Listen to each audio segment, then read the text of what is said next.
הלכתי למשמרת לילה להישאר עם ניצה, וכשהלכנו לישון, ואני טיפוס שמאוד חם לו, בעיקר בקיץ, וכיוונתי את המזגן לטמפרטורה שהיא נוחה לי, וקיוויתי שהיא לא תהיה קרה לניצה, וכמובן גם שאלתי אותה, ניצה, קר לך? לא, זה בסדר, זה בסדר. באמצע הלילה, תוך כדי שינה, כמובן, היו כל מיני קריאות לאחות. כל פעם שקמתי לקרוא לאחות, שאלתי אותה שוב. ראיתי שהיא מתעוררת, קר לה? לא, הכל בסדר. ואז בבוקר חנה מגיעה ורואה את ניצה ערנית לחלוטין, והיא אומרת לה, ניצה, מה קרה? את כל כך... את ערנית שיגעון. אז היא אומרת לה, בטח, הבעל שלך הקפיא אותי, ניצל את ההזדמנות שלא הגעת, והקפיא אותי לכל אורך הדרך. לכל אורך הלילה למעשה. ומאז בעצם כל פעם שהיה אפילו שנוצר לחץ, בעדינות, כמו שהיא תמיד הייתה עדינה, אמרה לחנה, אני מעדיפה שמישהו אחר יהיה איתי, לא יוסי. מתוך אחרים, מתוך ביתי, מתוך גופי, מתוך ראשי. בתחילת דוד הייתה עושה פה במחלקה. אז מהמחלקה היינו יוצאים להתעברר קצת, לקניון, לשבת.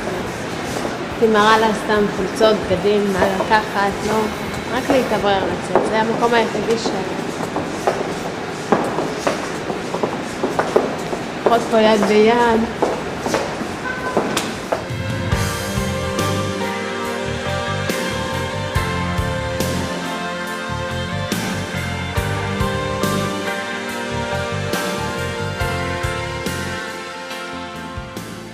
מי שראה אותה והכיר אותה התחיל להעריץ אותה, תמיד היה כיף להיות בחברתה.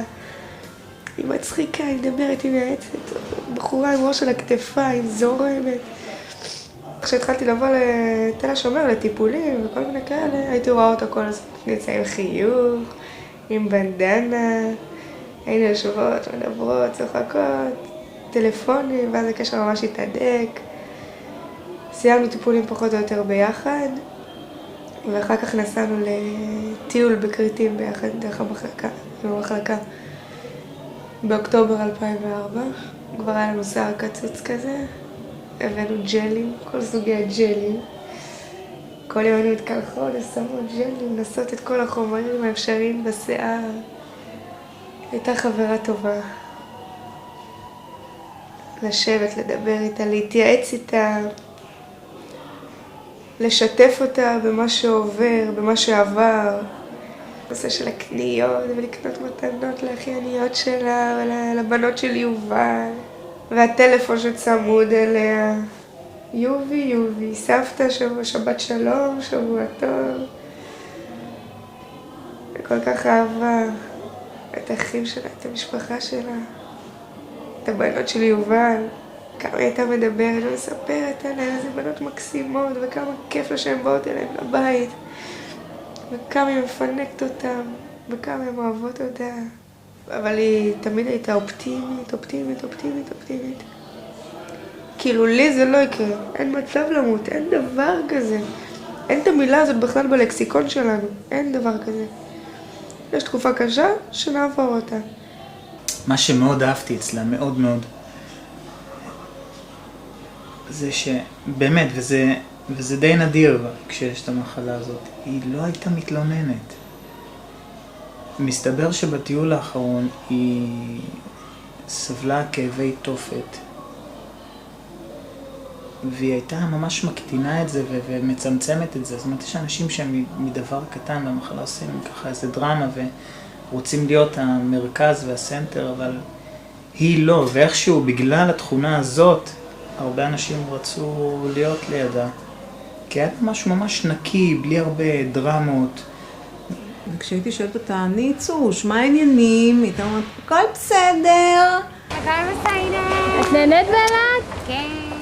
זה ניצה, וזה לא משנה שאחר כך יכולנו לשאלת מה הכל בסדר, אבל אני יודעת שלא בסדר, אז בואי תתחילי, ואז היא הייתה מתחילה לדבר, אבל השליפה שלה הייתה להכל בסדר, הכל בסדר עם איזשהו חיוך שלפעמים היה יותר גדול, לפעמים פחות, ולפי גודל החיוך אתה יכולת לדעת אם הכל בסדר, הוא באמת הכל בסדר כי הכל בסדר, או שהכל בסדר פתאום יהיה מלווה כואב לי פה וכואב שם, והיא לא הייתה מהסוג שמקטר מאוד. הייתה מגיעה עם תמונה של כאבים, אז כאבים היו ממוקדים, התלונה הייתה ממוקדת. אבל זה הכל בסדר, זה ניצה. וזה היה המוטיב של ניצה. אופטימיות בלי גבול, עם אהבת חיים עצומה,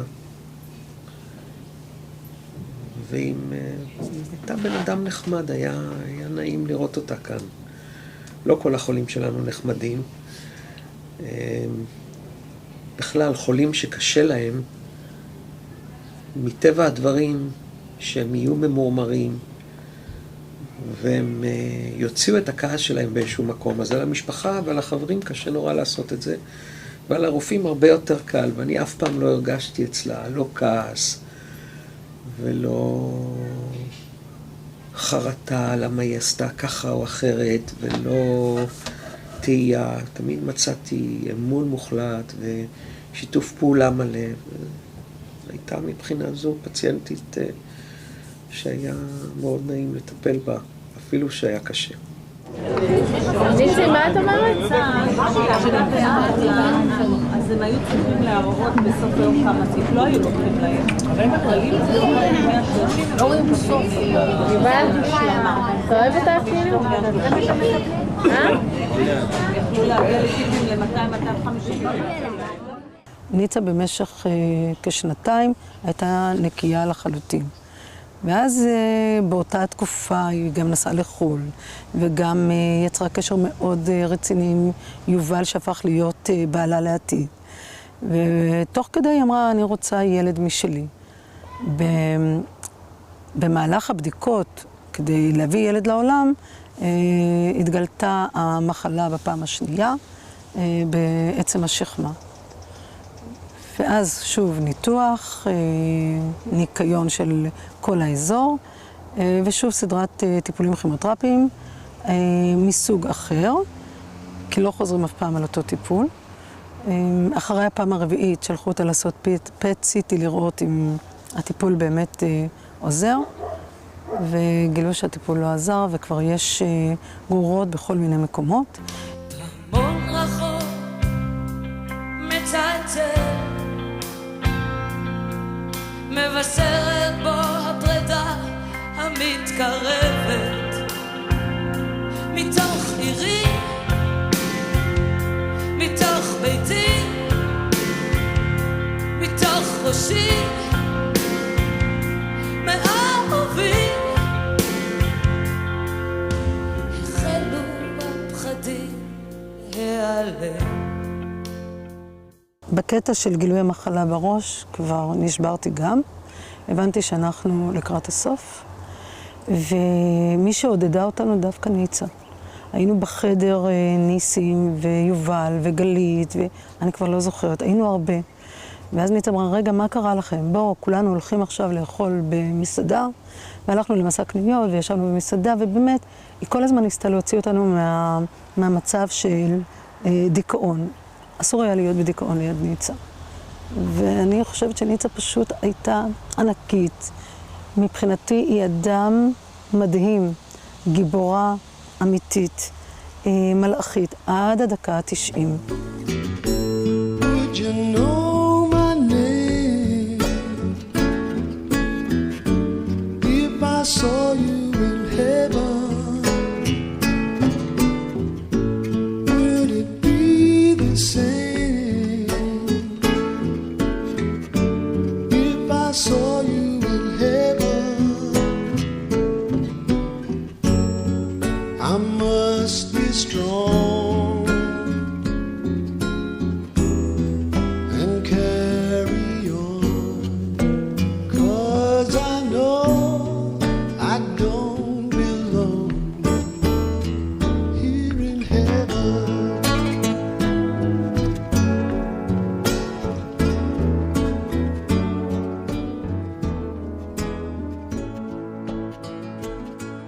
היא ידעה שהיא הולכת למות.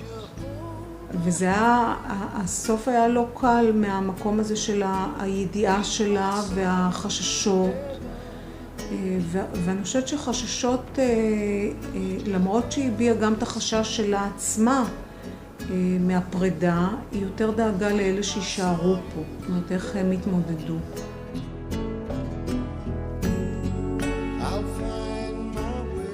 אני ישבתי לידה וליטפתי אותה והחזקתי לה את היד, שוב, כמו הרבה מאוד פעמים בין הפעם הראשונה לאחרונה. וליטפתי אותה, נשקתי אותה במצח, ואז אחר כך באתי והחזקתי לה את היד וליטפתי אותה, כי הייתה עדיין עם הציפורניים שלה, של החתונה. היא התחתנה ב-19 לספטמבר, ועדיין היא השאירה את הציפורניים מלוכתיות מהחתונה.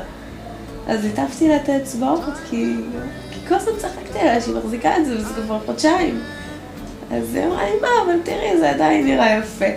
אז היא לקחה לי את היד, ממש, ואני אומרת לך, באמת, היא הייתה במצב שהיא הייתה רדומה. רדומה, לא כאילו, היא לא, זה לא שהיא לא הייתה בהכרה, היא הייתה בדיוק אם היא נמצאה לידה, ואולי דווקא בגלל זה היה כל כך קשה בתהליך שלה, להיפרד מהעולם הזה גם היה ארוך יותר, כי היא ידעה בדיוק מה היא עוזבת פה. והיא לקחה לי את היד ונשקה אותי, נשקה לי ככה, ממש נשיקה ארוכה, הרגשת שזאת הפרידה, שאתן נפרדות. הרגשתי שזאת הנשיקה הכי עמוקה שקיבלתי. לא יודעת, הרגשתי שיש לה משהו שמעבר לזה, הנשיקה הזאת, זה משהו שלא יהיה לי יותר. Would you hold my hand if I saw you in heaven? צריך באיזשהו שלב להגיד let go. כלומר, גם למטופל וגם למשפחה, למרות שהמשפחה לא הייתה מוכנה לוותר עד הרגע האחרון, כולל כמעט. אבל אני חושבת שניצה הגיעה להבנה שזה לא ילך יותר. וברגע שהיא עשתה את העבודה הזאת, וזה היה גם, נתתי לה גם איזושהי הנחיה, כאילו מה לעשות ואיך להיפרד ומה להגיד. ושאלתי אותה אם היא עשתה את זה, והיא אמרה שכן. זאת אומרת, היא הייתה מוכנה לזה. את יודעת, אף אחד לא רוצה למות, אבל בהחלט התאפשרה לה הפרידה, אני חושבת, כמו שצריך. I'll find my way through night and day, 'cause I know I just can't stay here in heaven. המאבק הזה על החיים, זה פשוט, אי אפשר לתאר את זה במילים, צריך לראות את זה. היא כל כך נלחמה על החיים שלה, אפילו ברגעים האחרונים האלה. תחושה לנסות לנשום עוד נשימה האחרונה לפני, עוד נשימה האחרונה לפני. וכל הלילה לא ישנתי, ידעתי שמשהו עומד לקרות. גלית שלחה לי הודעת אס-אם-אס, אני חושבת ב-4 לפנות בוקר. ועד היום למחרת.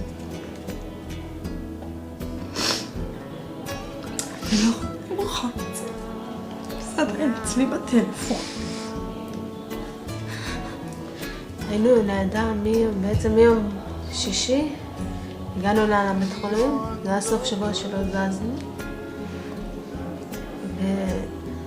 אז זזו מלידה, כל המשפחה הבאה, חברים, כולם באו. זה היה כמה לילות בלי שינה ועם הרבה בכי, וכבר ביום ראשון בלילה, אותו יום ראשון שהיא דיברה עליו. דווקא ביום הזה אני נרדמתי, כאילו, העיניים לא הצלחתי להחזיק אותם. אני נרדמתי ואבא שלי ישן לידי. מדי פעם הייתי קמה ככה בבעלם, תסתכלת עליה, רואה איך היא נלחמת. הייתי חוזרת לנמנם, ובשעה 3:30, לא יודעת, משהו, פתאום קמתי, אבא שלי שואל אותי מה קרה. כאילו הרגשתי שאני חייבת ללכת ולשבת לידה, ובדיוק באותו רגע אמא שלי באה אמרה לו שייתן לה קצת להיות לבד, אולי קשה לה להיפרד, ולשו לידה. הוא קם, אני התיישבתי, החזקתי לה את היד. וליטפתי אותה וחיבקתי אותה ואמרתי לה עוד פעם כמה אנחנו גאים בה ואנחנו יודעים שהיא נלחמה, שאנחנו אוהבים אותה ושכולם נמצאים. אמרתי לה שאם היא תעיפה, היא יכולה לנוח. בדיוק רק אמרתי לה את זה השיר. היא יכולה לנוח. אני מזכיר לך מה שמה. זהו, זה היה הנשימות האחרונות. 3:35. נפטר.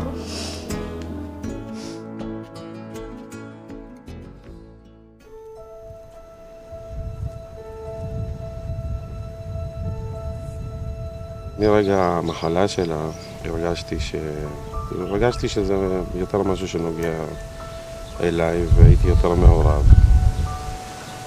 ולמדנו להכיר אחד את השני מקרוב. והתקופה שאני לבד, היא גרמה לי פשוט לרצות אותה. היה לי טוב איתה, הרגשתי שלם עם עצמי. הרגשתי שאני יכול לקבל החלטות.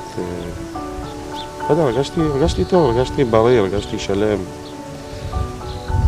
ופה גם התחלתי לכוון את החיים שלי, מה טוב, מה לא טוב, מה להגזים, מה לא להגזים. אני זוכרת שהייתה יוצאת ולא הייתה אומרת לאן. הייתה אומרת, בואי ניקח אותך אנחנו, בכל זאת היא לא הייתה... היית שמה עקבים עליה. יום אחד ממש אני עקבתי. לא נעים להודות שעקבתי, אבל דאגתי לך אותי, רציתי לדעת שהיא בידיים טובות, כאילו, לא הייתה במסתרה דברים, וזה היה הקטע היחיד, כאילו, שלא ידעתי, ככה אני חושבת, שלא היו עוד קטעים שלא ידעתי. אבל לא הספקתי לעקוב אחריה, איפה שהיא נעלמה לי. ואז למחרת, כאילו, לא ויתרתי לה, התיישבתי ואמרתי לה, תגידי מי זה. ואמרתי לה, כל אחד שיהיה, נקבל את זה בזה, ואז זה נורא יובל. אני הרגשתי מה זה הקלה. אני לא יודעת, אני ממש שמחתי.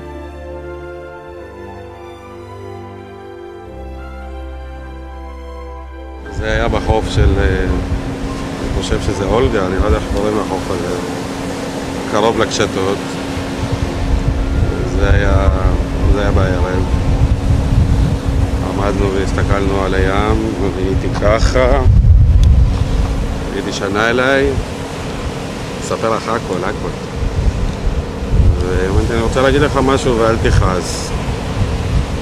אמרתי לה, אני אף פעם לא כועס, תדברי. אז היא אמרה לי, אני אוהבת אותך בלבושה כזאת, זה היה כזה מתוק.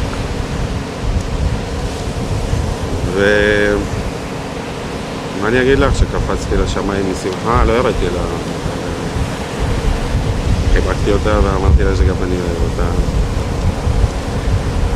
זהו, זה היה כמין הכרזה שאנחנו לא סתם ביחד. ומפה הדרך סלולה להמשיך.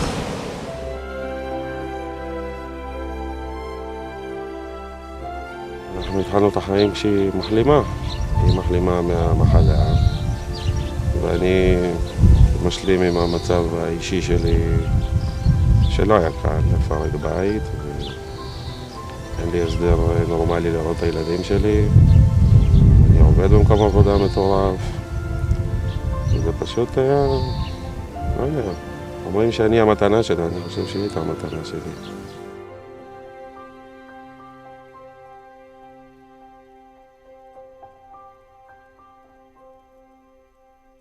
היא פעם אמרה לך, כאילו, למה להתחיל איתי את הקשר? כי אני חולה, כי אני... תראי, תמיד יש את השיחות של בני זוג לפני שנרדמים, שכל אחד עם הערעורים שלו והמחשבות שלו. לא, היא לא שאלה כזה ברור כמוך, אבל היא דיברה בקול רם את מה שהיא חושבת. ואני חושב שנתתי לה מספיק ביטחון להבין שהיא פשוט ניצחה את המחלה, ובאמת היא ניצחה אותה פעם ראשונה. ואיך שהיא נראתה, היא נראתה $1,000,000, והיא השמינה, והשיער חזר, ובאמת הכל היה בסדר. אז זה רק הוכחה